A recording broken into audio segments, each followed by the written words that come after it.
Alors, je voudrais dire que dans cette salle, il y a une diversité extraordinaire. Il y a des visages, il y a des gens qui viennent d'un peu partout, des jeunes de Youssoufia, d'Agadir, de Tinrir, de Rachidia, une belle représentativité du Maroc. Et vous avez vu ce qu'ils sont capables de faire. Dans la salle, il y a même quelqu'un qui est venu tout à l'heure me dire que j'ai connu à l'OCP et qui m'a toujours caché une vérité et qu'il est venu me l'annoncer aujourd'hui. J'en ai presque les larmes aux yeux. C'est Sili Hiawi qui s'occupe des affaires sociales, je pense, à Gantour, à Youssoufia, et qui a été mon étudiant.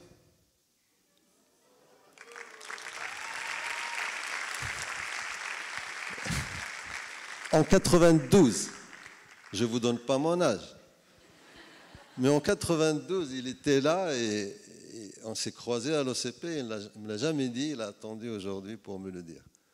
Bravo, tu as échappé belle. Et d'autres encore, des visages, des personnes, des jeunes qui sont venus à Connect Institute et qui ont vécu avec nous cette expérience, qui sont dans la salle, qui travaillent, qui portent cette mission. Sans eux, il n'y aurait rien eu. Je vous demande de les applaudir. Je ne vais pas les nommer parce qu'ils sont tellement nombreux. Pas faire de jaloux, mais vous en connaissez pas mal. Bien, donc on va commencer une petite présentation. C'est juste pour placer les choses. Donc, ah oui, c'est moi. Je pensais que... Voilà, donc en fait, on a commencé très petit. En 2014, quand j'ai quitté l'OCP, justement, il y avait une vingtaine de jeunes, dont un est ici dans la salle. Deux, pardon. Imad, levez-vous, et Nordin.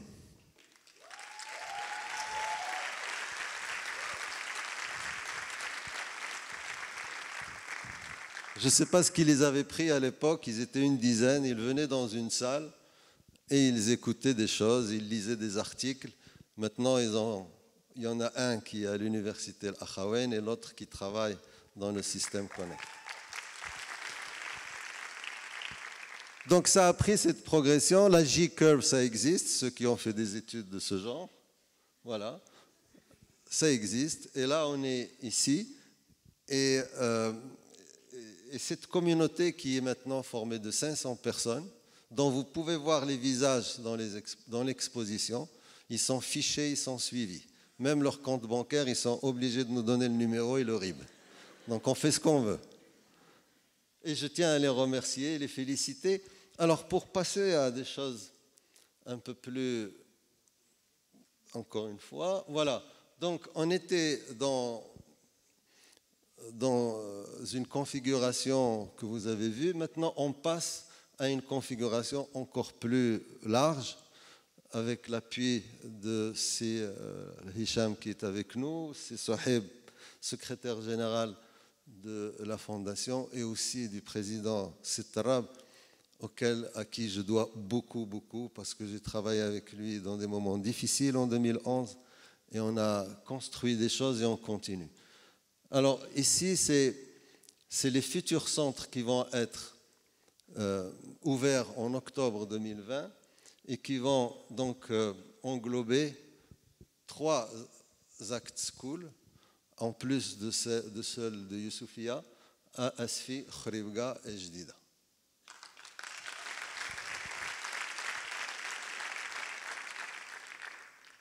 Donc ça, c'est avec l'appui de la Fondation et avec le logiciel, si on peut dire, élaboré à Connect Institute. Alors, je passe à autre chose. Tout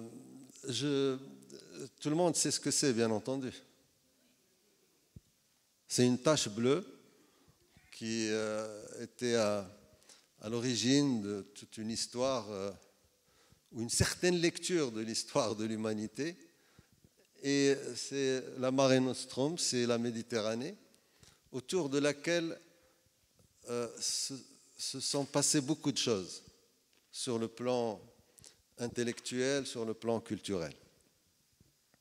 Et ce que nous voulons faire à Maher, à Connect Institute et dans les autres centres, c'est, si on cherche le fond de ce qu'on veut faire, c'est vraiment comment est-ce que ce pays va se développer sur la base d'une personnalité marocaine.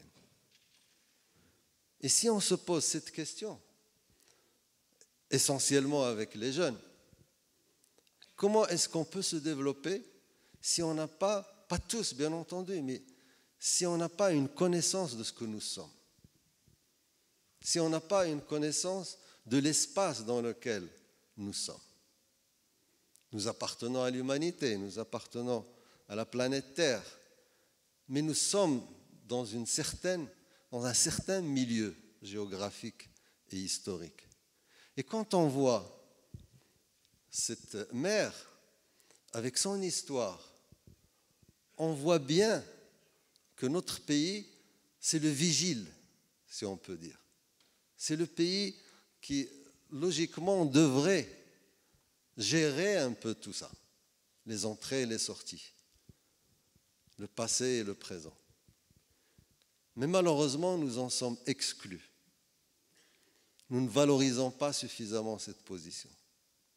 Je vais passer pour vous raconter, pas une histoire, mais juste vous laisser voir autour de cette Méditerranée ce qui s'est passé.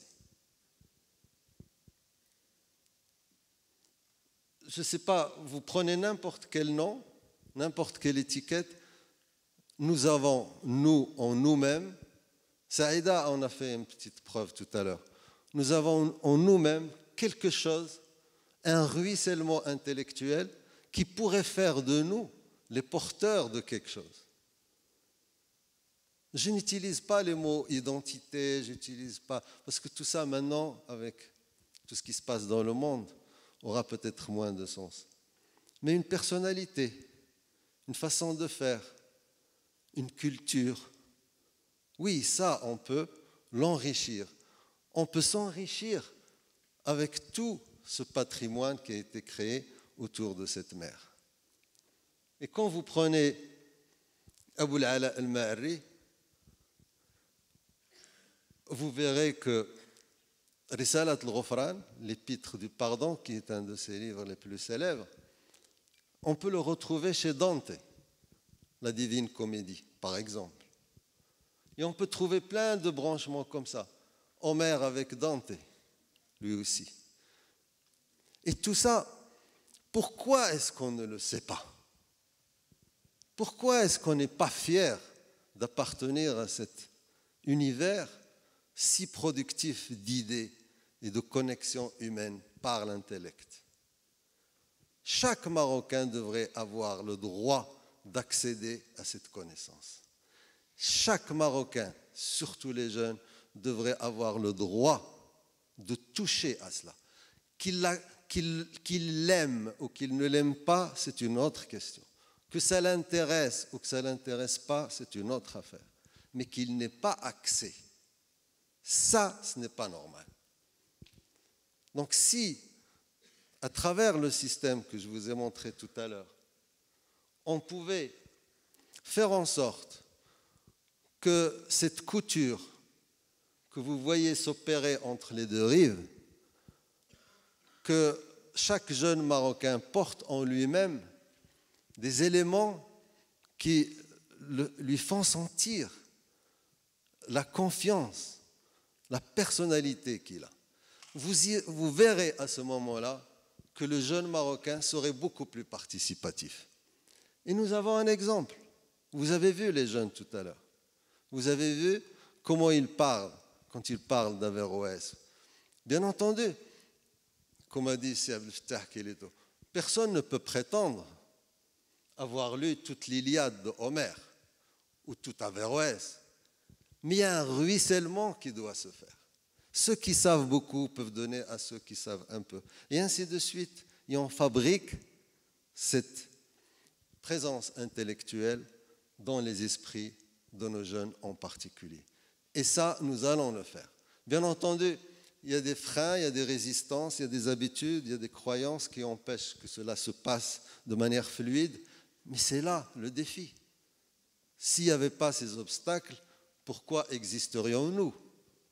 Ça aurait été déjà fait. Je passe, et pour montrer que dans notre méthode, qui est basée sur l'acquisition des 4 compétences aujourd'hui indispensables, que n'effaceront ni les outils technologiques, ni les avancées en communication, ni rien du tout. On aura toujours besoin de créativité, nous aurons toujours besoin de communication, nous aurons toujours besoin d'esprit critique ou peut-être méthodique, pour être un peu plus précis. On aura besoin de collaborer avec l'autre. Et c'est ça qui va donner l'autonomie, c'est ça qui va donner la citoyenneté, qui va assurer l'ouverture d'esprit indispensable et le sens de la responsabilité.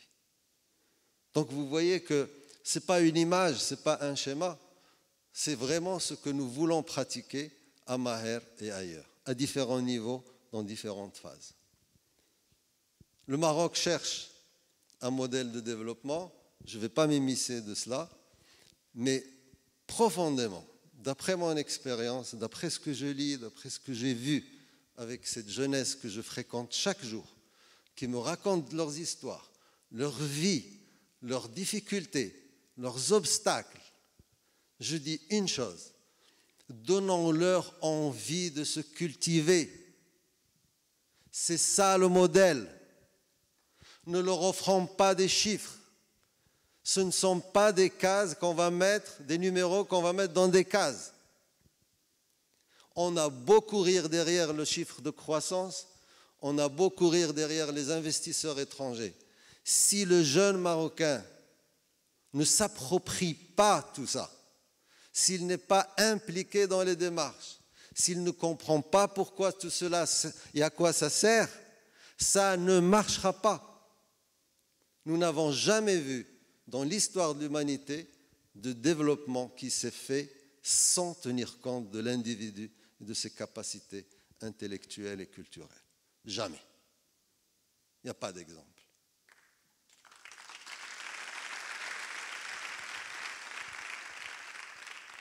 Ce que nous vivons ici à Ben Guerir, à l'université, et ce n'est pas parce que Hicham est venu, j'allais le dire même s'il n'était pas là, c'est exactement cette dualité qui s'opère grâce à la vision de Sitarab et à l'OCP.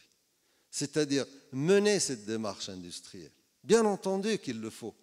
Mener cette démarche de modernisation des outils. Mais en même temps, offrir la possibilité aux autres, aux jeunes, à l'être humain, d'avoir accès à la connaissance, de comprendre pourquoi il fait ça, d'où vient-il, où va-t-il. On ne va pas mettre que des machines qui creusent pour trouver des phosphates. Et je tiens à faire une petite remarque. Si vous allez à Youssoufia, Hicham, je te le recommande, je pense que tu l'as déjà fait. Si tu vas au club de l'OCP, puisqu'on est dans le centenaire de l'OCP, les Français, les colons, quand ils sont venus, en 1920, ils étaient à Youssoufia. Ils ont créé le club des ingénieurs. Mais si vous rentrez dans le club des ingénieurs, aujourd'hui encore, vous trouverez une belle bibliothèque. Il y a du Platon, il y a du Rousseau, il y a du Rabelais, il y a une merveille de bibliothèque. C'est-à-dire ces gens, quand ils sont venus avec dans leur bagage, dans leur valise, des livres pour lire. Ils creusaient le jour et ils lisaient le soir. Qui le fait aujourd'hui? C'est triste. Ça coûte pas cher. Ça peut rapporter gros. Donc voilà, le jeune aujourd'hui, on commence par ce qu'il y a à l'intérieur du cercle. Il faut lire. Rien ne se développe dans le cerveau de l'être humain sans être dans le mode de découverte à travers la lecture, à travers le voyage, à travers tous ces outils qui sont mis à notre disposition. L'écriture, parce qu'il faut se tester parce qu'il faut un va-et-vient entre l'esprit et ce que tu produis. Le débat, les expériences, le théâtre, etc., c'est ça, une fois formalisé, une fois structuré, qui va donner accès aux 4 compétences que j'ai vues tout à l'heure. Pour illustrer cela, on ne va pas rester dans le vague. Je vais vous citer un écrivain arabe, Hamid al-Adab al-Arabi. C'est-à-dire, si on devait classer les écrivains arabes, les penseurs arabes, ils viendraient en tête de tous les siècles. C'est Taha Hussein. Eh bien, en 1938, un de ses grands livres, parce que ce n'était pas seulement un penseur, c'était quelqu'un qui voulait contribuer, qui voulait agir. Il a même été ministre de l'instruction, comme on disait autrefois, en Égypte pendant 1 an ou 2. Et regardez le titre du livre, Mustaqbal al-Thaqafa fi Misr. Et parmi les citations que j'ai choisies, je vous recommande de le lire. Il est en PDF, en libre accès. Al-Thaqafa wal-ilm, asas al-hadara wal-istiqlal. أريد كما يريد كل مصري مثقف محب لوطنه حريص على كرامته ألا نلقى الأوروبي فنشعر بأن بيننا وبينه من الفروق ما يبيح له الاستعلاء علينا والاستخفاف بنا وما يضطرنا إلى أن نزدري أنفسنا. Je trouve que c'est ça. On est toujours en train de nous questionner pourquoi lui, pourquoi pas nous. Oui, il faut bosser, il faut se mettre au travail. Deuxième citation, et je ne vais pas. الحضارة تقوم على الثقافة والعلم والقوة تنشأ عن الثقافة والثروة تنتجها الثقافة والعلم. Ça, c'est plus hard. Je vous demande de bien lire ce qui est écrit sur ce passage. الذين يزعمون لنا أننا نتعلم اللغة العربية ونعلمها لأنها لغة الدين فحسب ثم يرتبون على ذلك ما يرتبون من النتائج العلمية والعملية إنما يخدعون الناس وليس ينبغي أن تقوم حياة الأمم على الخداع. هذا عالم الأزهر طه حسين، عالم الأزهر يعلم الدين يعرف الدين. On est dans des situations où quelques personnes, quelques courants de pensée se sont accaparés des choses, se sont appropriés des choses depuis des années. Et on voit que ça ne marche pas. Si ça avait marché, on l'aurait su. Ça ne marche pas.